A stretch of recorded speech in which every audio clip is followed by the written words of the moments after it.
китайский трендті қалай түсіреміз. Ол үшін CapCut'қа новый проект деп алдын ала түсіріп алған видеомызды тауып аламыз. Осы видеоның өзіңізге керекті жерін мысалы аласыз. Мысалы мына жерден бастап. Разделитпен бөліп, бастапқы жағын алып тастаймыз. Көріп тұрғандарыңыздай, осы жерге дейін ғана керек. Тағы да кесіп алып тастаймыз. Разделитпен артқы бөлімін кесіп алып тастаймыз. Енді су шашқан тура осы жерден бірінші бөлмей жатып эффектісін дұрыстап аламыз. Фильтрға өтіп,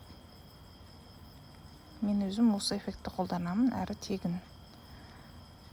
Тура судың шашатын жеріне келген кезде бөліп аламыз разделитпен. Қалған бөлігін скоростьқа кіріп, нормальный ақырын артқа қарай шегіндіреміз.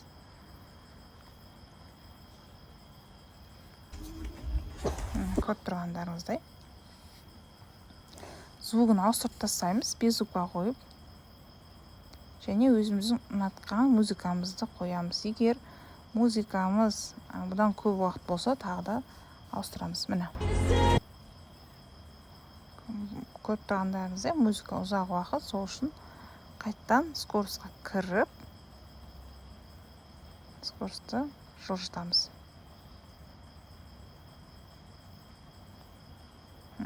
Осы жерге дейін. Болды, қалған бетін алып тастаймыз. Тағы да разделитті басып, удалить етіп тастаймыз.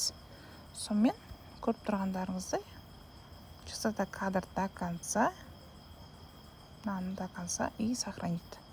Сонымен бітті.